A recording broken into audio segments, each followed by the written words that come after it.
Okay, subtopik 15.4 iaitu perkembangan fetus manusia. Apakah yang kita akan belajar dalam subtopik 15.4 ni? Kita akan belajar menguraikan proses persenyawaan dan pembentukan zygot. Okay, kemudian kita membuat urutan dan menerangkan perkembangan awal embrio. Okay, sehinggalah penempelan embrio 2 sel, apakah itu morula, apakah itu blastocista. Kemudian kita menerangkan hormon HCG ataupun nama panjangnya adalah gonadotrophin chorion manusia. Kemudian kita akan membincangkan peranan plasenta dan juga tali pusat dan mewajarkan keperluan sistem peredaran darah fetus dan juga peredaran darah ibu ni berasingan. Kenapa kita belajar? Kenapa sistem peredaran darah ibu dan anak ni kena berasingan? Okey. Now kita teruskan. Okey. Now tadi kita nak membincangkan 15.1, 4.1 proses persenyawaan dan juga pembentukan zygot. Okay, apakah itu persenyawaan? Persenyawaan adalah proses percantuman, sebenarnya percantuman nukleus sperma bercantum dengan nukleus ovum membentuk zygot yang diploid. Sebab sperma adalah haploid, nukleus ovum adalah haploid. So gabungan haploid membentuk zygot yang diploid. Okey, yang ini fakta. Setiap ejakulasi air mani mengandungi antara 300 hingga 500 juta sperma, akan tetapi hanya kira-kira 300 hingga 500 sperma yang berjaya sampai ke usit sekunder di tiub falopia. Kemudian daripada 300 hingga 500 ni hanya satu je yang paling hebat yang boleh menembusi ovum. Okey. Now, perkembangan embrio sehingga penempelan. Okey, ini pembentukan zygot. Okey, ini adalah dalam buku teks lama KBSM. Okey, pembentukan zygot ni tadi yang kita dah cakap kan. Semasa perhubungan seks, air mani mengandungi 400 juta. Tapi kalau dalam buku teks tu dia cakap 300 hingga 500 juta. So, saya ambil buku teks tau. Okey, melalui zakar ke faraj. Oh, okey. So, maksudnya dah sampai ke faraj dah tinggal 4 juta. Sperma berenang ke uterus menuju ke tiub falopia. Hanya beratus sahaja sampai ke tiub falopia. Kemudian, cuba bayangkan. Bila dah sampai ke tiub falopia, yang menempel, yang dekat-dekat dengan usit sekunder ni ada 50 sperma. Tetapi hanya satu sahaja sperma yang boleh menembusi usit sekunder. Bila ada sperma yang paling bertuah ni dapat menembusi usit sekunder, okey, usit sekunder akan melengkapkan meiosis 2 membentuk ovum. Ni usit sekunder tau. Okey, so kemudian dia membentuk lapisan dan menghalang kemasukan sperma yang lain. So kesimpulannya, gabungan antara nukleus sperma dan ovum membentuklah zygot yang diploid. Okey, now kemudian apakah yang berlaku setelah terbentuknya zygot? So kita cerita pada hari pertama tau, first day. So first day ni tadi saya buat sini tau. Ni dia start daripada pengovulan lah. Kita tengok lagi dalam. Okey, pengovulan adalah proses pembebasan usit sekunder ke tiub falopia ataupun pembebasan usit sekunder daripada ovari. So bila usit sekunder dibebaskan, kemudian apakah proses yang berlaku kedua? Proses yang kedua berlaku adalah persenyawaan. Apakah itu persenyawaan? Persenyawaan adalah gabungan nukleus sperma dan juga nukleus ovum dan membentuklah zygot nombor 3. Nah, kemudian tengok tau, proses penempelan ni maksudnya nak cakap the journey of the zygot tu, the journey zygot tu untuk menempel ke lapisan dinding uterus ni mengambil masa at least 5 hingga 6 hari. Okey, so proses pertama tadi yang paling penting adalah pengovulan. Kemudian apakah proses kedua? Adalah persenyawaan. Selepas proses persenyawaan adalah proses penempelan. Tetapi kita nak belajar proses penempelan ni daripada persenyawaan. Untuk berlakunya penempelan, ia ambil masa 5 hari. So, apakah yang terjadi kepada zygot? Okey, so zygot ni akan mengalami pembahagian sel ataupun ini nama dia sigaran tau. Okey, dia membahagi. So, daripada zygot, satu sel dia akan membahagi menjadi 2 sel hari kedua. Kemudian hari ketiga dia akan membahagi menjadi 4 sel. Daripada 4 sel ni, hari ketiga dia akan membahagi menjadi 8 sel. Kemudian hari keempat dia akan menjadi satu kelompok orang kata sel yang banyak yang kita kenali dia sebagai morula. Morula ni apa? Morula ni nak bayangkan adalah sel-sel fetus yang padat. Itu adalah morula. Kemudian morula ni akan berkembang menjadi blastocista. So proses dia sebenarnya, apa yang proses berlaku kat sini adalah pembahagian sel. Membahagi jadi banyak sel. So daripada satu zygote ni akan menjadi morula. Daripada morula ni akan berkembang menjadi blastocista. Okey. Kemudian blastocista inilah yang akan menempel di endometrium ataupun lapisan uterus. Okey, so ini proses penempelan which is berlaku kat mana? Berlaku dekat uterus. So, kalau kita kata to be specific, penempelan tu apakah kita panggil dia struktur yang menempel di uterus ataupun lapisan dinding endometrium. Yang menempel di uterus adalah blastocista. So kesimpulannya, daripada zygote akan membahagi menjadi morula. Kemudian morula ni akan berkembang menjadi blastocista. Daripada blastocista ni akan menempel di uterus. Okey, kemudian kita tengok ni. Ini adalah sama tau. Nota daripada KBSM ni, nota senior awak.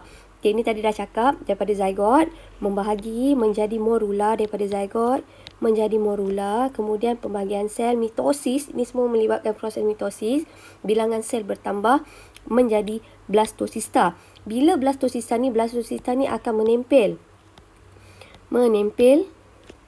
di endometrium. Bila menempel di endometrium, sekarang blastocista ni metrium. Blastocista ni nanti akan berkembang, akan berubah pula menjadi embrio. Kemudian embrio ni akan berkembang menjadi fetus. So dan akhirnya bila lahir, kita kenali fetus tu sebagai bayi. So again, proses ni mengambil masa berapa hari daripada persenyawaan ke penempelan? Ia mengambil masa lebih kurang 5 hingga 6 hari. Okey, now ini lebih detail. Okey, so awak nampak kat sini. Okey, ini adalah morula. Morula ni adalah sekelompok sel yang padat. Kemudian ini adalah blastocista. Blastocista ni ada rongga-rongga cecair. Rongga-rongga cecair ni nanti akan jadi air ketuban, ataupun kita cakap yang ini akan jadi bendalir amnion. Yang sini ni nanti ini yang akan berubah menjadi embrio dan akhirnya menjadi fetus. So nampak tak, berkembang menjadi embrio. Dan kemudian ada tropoblas ni akan berkembang menjadi villus placenta. Okey, so ini adalah tadi kita dah kata proses penempelan. So proses penempelan apabila, kalau saya lebih spesifik, apabila blastocista menempel di uterus dan blastocista akan berubah menjadi embrio. Okey. Now, kemudian awak tengok di sini. Okey, ini dalam buku teks awak, which is dalam buku teks awak pada muka surat 297. Kemudian bila awak tengok kat sini, bila tadi kita dah cakap daripada embrio dia akan jadi fetus. So ini bayangkan ini adalah fetus. So fetus ni nanti, awak nampak di sini yang tengah-tengah menghubungkan antara placenta, ini placenta, dan juga fetus, ini kita kenali dia sebagai tali pusat. Kemudian ada struktur yang paling penting untuk perkembangan fetus, which is placenta. So kita akan membincangkan apakah fungsi placenta. Now placenta. Sebenarnya placenta ni apa? Placenta adalah struktur tisu-tisu yang terbentuk daripada sel-sel fetus dan sel-sel ibu. Apakah kepentingan placenta?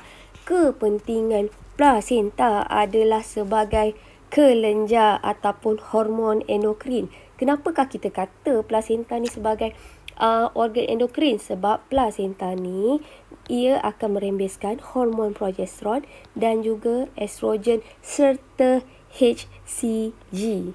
HCG tadi adalah hormon. So, HCG ni apa? Kenapa HCG ni penting? HCG ni penting adalah untuk memastikan corpus luteum still maintain boleh menghasilkan progesteron. Biasanya HCG ni kita dapat detect pada awal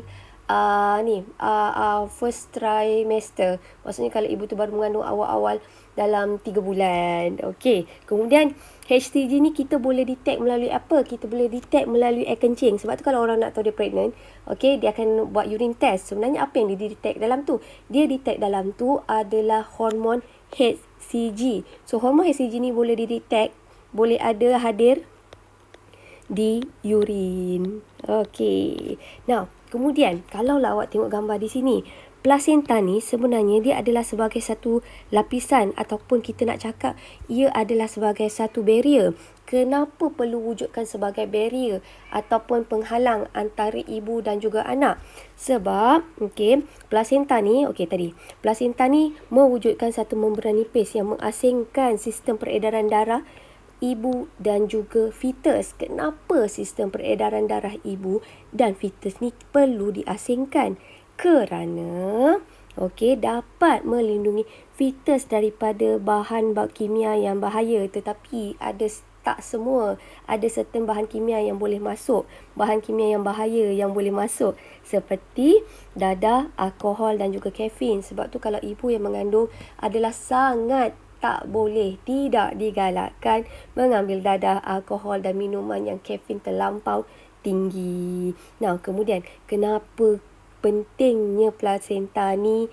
Orang kata kenapa pentingnya membran nipis ni? Okey, sebab darah ibu dengan darah anak tidak akan bergumpal. So apabila plasenta dia berfungsi sebagai barrier ataupun membran nipis yang menghalang daripada darah ibu dan darah anak, ia boleh mengelakkan daripada salur darah anak atau salur darah fetus tu daripada pecah. Kenapa salur darah fetus boleh pecah? Sebab perbezaan tekanan darah. Sebab tekanan darah ibu adalah lebih tinggi. So kesimpulan, Plasenta fungsi paling utama pertama adalah sebagai organ endokrin, which is boleh menghasilkan hormon. Kedua, boleh mewujudkan membran nipis as a barrier, penghalang. Kenapa? Sebab dia boleh mengasingkan sistem peredaran darah ibu dan juga fetus. Kenapa perlu diasingkan? Sebab kita takut ada bahan-bahan bahaya yang boleh mengganggu fetus. Kedua, kita nak mengelakkan daripada salur darah fetus daripada pecah. Ketiga, kita nak mengelakkan daripada darah fetus daripada bergumpal. Kenapa? Sebab kita takut, katakanlah kalau ibu tu darah A, kemudian anak tu darah O. So bila berlakunya perbezaan jenis darah, jika tak ada plasenta, so darah daripada ibu dan juga darah daripada ibu tu akan boleh masuk ke fetus dan dia boleh menyebabkan berlakunya penggumpalan darah. So bahayalah untuk fetus. Okey. Kemudian tengok alright, walaupun dia sebagai barrier, ada serta bahan-bahan yang katakan ni lupa pula. Bahan-bahan yang seperti darah merah, sel darah putih tidak boleh merentas plasenta, tapi antibody boleh. Tapi sel darah merah dan sel darah putih ibu tak boleh merentasi plasenta. Kemudian, ni tadi kita dah cakap, dapat mengelakkan pengumpulan darah pengumpulan darah ibu dan juga fetus. Yang ni berlakunya pertukaran bahan. Ni yang best. Dia berlakunya maksudnya bahan yang diperlukan oleh fetus dapat meresap masuk ke dalam fetus dan bahan yang tidak diperlukan oleh fetus dapat meresap keluar. So, yang ini contohnya macam kalau katakanlah untuk fetus memerlukan oksigen, mineral, glukosa, asid amino dan bahan-bahan yang diperlukan ni dapat diangkut ke fetus. Okey, so lagi sekali. So, fungsi plasenta adalah sebagai organ endokrin, mewujudkan membran nipis dan juga untuk berlakunya pertukaran bahan. Okey. Now, di sini tadi kita kata kita belajar fungsi plasenta dan juga kita belajar fungsi tali pusat. So, apakah itu tali pusat? Tali pusat ni sebenarnya adalah penghubung antara fetus dan juga plasenta. So, ini adalah tali pusat. So, tali pusat adalah penghubung untuk menghantar bahan, berlakunya pertukaran gas, untuk menghasilkan orang kata berlakunya pertukaran gas lah, pertukaran bahan. Okey. So, apa yang ada kat tali pusat? So, tali pusat kita ni sebenarnya terdiri daripada vena tali pusat dan juga arteri tali pusat. Tapi ni dia punya peranan switch tau. Kalaulah dulu biasa kita belajar vena ni fungsinya membawa darah terdioksigen. Tetapi untuk fetus, vena tali pusat membawa darah beroksigen. Kalau arteri tali pusat pula membawa darah terdioksigen ataupun membawa darah yang kaya dengan karbon dioksida dan membawa bahan nitrogen, maksudnya bahan buangan. So senang kata, tadi kan kita kata dekat sini plasenta ni sebagai sumber untuk pertukaran bahan kan. So bahan yang diperlukan oleh fetus tu akan diangkut melalui apa? Bahan yang diperlukan oleh fetus akan diangkut melalui vena. Bahan yang tidak diperlukan oleh fetus, kita nak singkirkan, akan diangkut melalui arteri tali pusat. Okey. Now, ini sedikit tadi kita dah belajar. Okey, ini pun kita dah belajar. Ini lagi sekali. Apakah kepentingan akhirnya? Apakah kepentingan sistem peredaran darah fetus dan sistem peredaran darah ibu ni adalah diasingkan? Kerana, lagi sekali tadi kita kata, plasenta mewujudkan satu membran yang nipis. So, apakah kepentingannya bila plasenta ni adalah mewujudkan satu lapisan membran yang nipis? Adalah sebagai barrier, penghalang untuk apa? Untuk melindungi fetus. Melindungi fetus daripada apa? Bahan-bahan bahaya seperti toksik, tadi kita kata macam dadah. Okay, dan saya lupa, ada virus macam virus HIV dan juga bakteria.